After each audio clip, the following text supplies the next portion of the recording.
Iya, terima kasih. Ya, yang jelas memang ini sangat banyak mata rantainya ya, bukan hanya persoalan kerusakan lingkungan ini kan. Yang udah jelas-jelas itu penyerobotan kedaulatan tadi ruang laut ya. Yang pasti kalau seandainya di situ ditemukan maladministrasi, itu otomatis kan udah sering saya bilang ada gula ada semut. Pasti kalau ada mal pasti ada korupsi gitu kan. Nah, kami juga di lapangan banyak menemukan, mungkin ini juga udah terpublikasi ya, bagaimana masyarakat yang dicatut namanya juga, dan mereka justru malah nggak tahu apa-apa, ini yang dijadikan kemudian dijadikan girik gitu. Girik ini kemudian dijadikan AJB kemudian di SHM kan gitu. Nah ini juga kan udah jelas tuh semua persoalannya sekarang udah terbuka, artinya nggak lagi tertutup karena memang dunianya sudah menjadi dunia publik medsos gitu, nggak tedeng aling-aling lah. Nah ini memang benar apa yang dikatakan Pak Susno gitu kan, harus benar dibedah sedalam-dalamnya dari mulai pelanggaran kerusakan lingkungan gitu kan, bagaimana kerugian nelayan juga di situ harus diperhatikan, terus kemudian ada korupsi di situ, ada suap menyuap di situ kan. Nah, mereka juga para pejabat yang terlibat dengan korporasi ini juga harus dibedah. Kalau misalnya gini, terlepas itu kawan dekat atau teman duduk bareng, ngopi bareng, itu kalau memang bersalah harus Baik Pak Khalid. Bersalah ya harus ditangkap sesuai dengan Oke, saya mau ke Pak Susno. Pak Susno, mungkin bisa Anda dalami lagi terkait dengan tadi Anda sempat sampaikan adanya dugaan-dugaan yang terjadi dalam pagar lanang dan juga tindak pidana pencucian uang. Ya, tindak pidana pencucian uang jelas ya, karena sudah terungkap ke permukaan ya. Ada kepala desa yang kaya gitu kan. Itu kan bisa ditelusur follow the money, dari mana duitnya. Kalau duitnya dari pemalsuan diri atau pemalsuan liter C atau pemalsuan apa, itu kan kejahatan. Duit dari kejahatan dibelikan mobil, dibelikan sawah, atau dihibahkan atau dimasukkan ke bank, ke rekening dan sebagainya, itu pencucian uang dan harus disita. Satu. Yang kedua, pada kesempatan ini juga kan, ini bagus sekali, ini tangan Allah sudah bekerja di sini. Jeritan rakyat yang tanahnya digusur, diganti rugi 30.000, 50.000, itu penentuan sepihak. Pada kesempatan ini kita berharap Pemda turun tangan. Rakyat di situ, rakyat Banten, rakyatnya bupati, rakyatnya camat, rakyatnya gubernur, usutlah mana yang ganti rugi itu tidak boleh. Sedangkan itu kawasan strategis nasional, itu pun tidak boleh langsung merampas, tetap ganti ruginya berdasarkan sepakat. Dan tidak boleh juga menyatakan itu tidak ada sertifikat. Tanah yang tidak ada sertifikat tidak bisa dikatakan tanah negara. Kenapa? Indonesia ini baru ada sejak 17 Agustus 45. Sebelum itu masyarakat adat, mereka sudah mempunyai tanah dari nenek moyang, dari zaman Majapahit, dari zaman Tarumanegara dan sebagainya. Turun, ada yang ngurus sertifikat, ada tidak. Jadi jangan sampai dirampas karena tidak ada sertifikat. Itu tidak boleh. Nah, kita minta di sini gubernurnya turun tangan, gubernur terpilih, gubernur yang jabat, bupati lama, bupati yang jabat sekarang, bupati yang terpilih, usut rakyatnya. Kesempatan ini kepada siapa mereka nangis? Masa yang berani Pak Kulit saja? Mereka yang punya jabatan dipilih katanya berjuang untuk rakyat nggak berani. Nah, di mana Pemda Tangerang, Kabupaten, Pemda Provinsi Banten, kenapa kepala desanya didiamin aja begitu? Sudah bekerja tidak baik, menghilang. Bertindak dong, masa Kementerian ATR berani, kalian dipilih rakyat nggak berani? Cocok. Kemarin, daerah Lontar, desa Lontar Tangerang, dibagiin beras di kelurahan. Dan dia harus menyatakan sikap bahwa saya masyarakat Lontar mendukung proyek W. Gitu. Dengan cara bagiin beras. Itu juga dibuat karena memang ini sengaja dipecah belah. Oh, nanti dia bilang, oh itu buktinya dia nggak merasa terganggu. Oh, itu buktinya dia mendukung.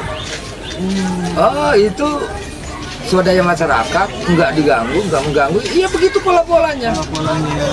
Pasti selalu aja dibikin pro dan kontra.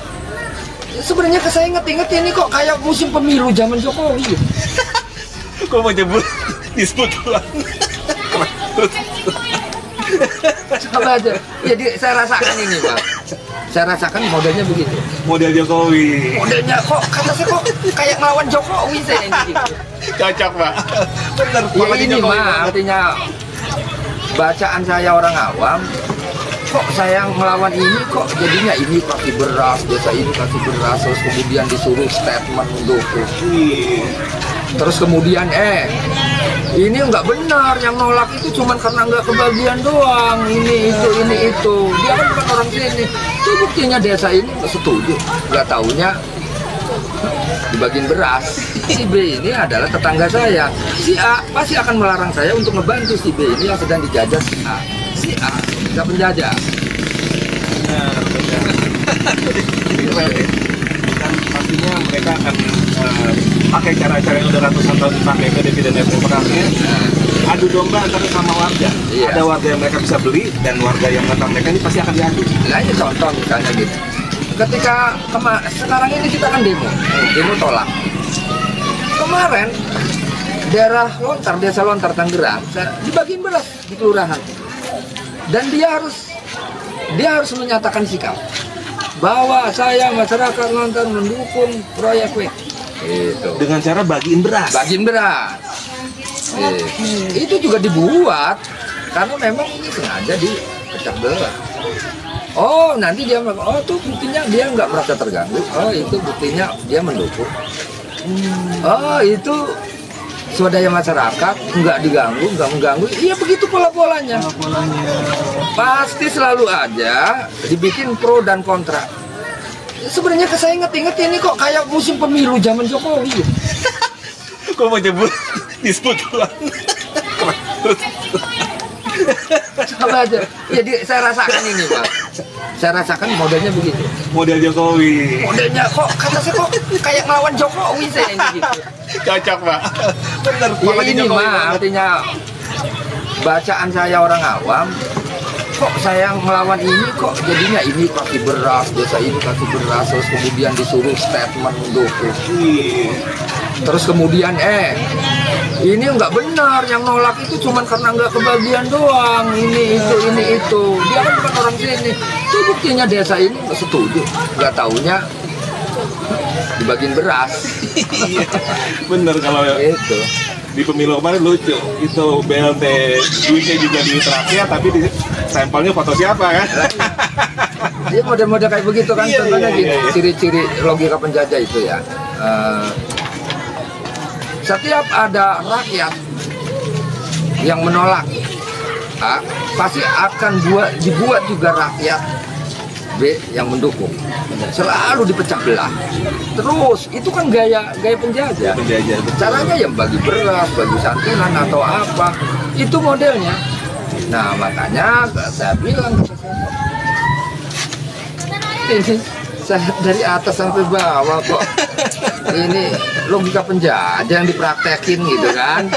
Iya. Iya kan, yang dipraktekin logika penjajah. Dan ini udah ratusan tahun diulang-ulang nih. Udah ratusan tahun berulang-ulang terus gitu. Nah maksudnya saya akan tidak sepakat itu. Jadi ciri-ciri logika penjajah itu begini. Kalau kita melihat logika penjajah itu begini. Pemerintahan yang diktator, ya, pemerintahan yang diktator pasti akan memandang logika itu penjahat. Kenapa? Ya. Karena logika pasti akan bilang yang benar itu benar, yang salah itu salah.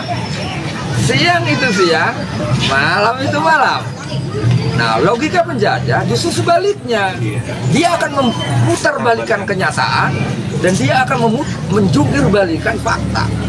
Yang benar seolah-olah dibikin salah, yang salah seolah-olah dibikin benar. Itu logika penjajah. ya akan diperkuat oleh para pengkhianat sekitarnya. Nah, yang sepakat dengan logika penjajah itu pasti dia adalah pengkhianat negara itu. Dan ini terang benderang di TV siapa pengkhianat itu kelihatan. Udah kelihatan, udah kelihatan itu.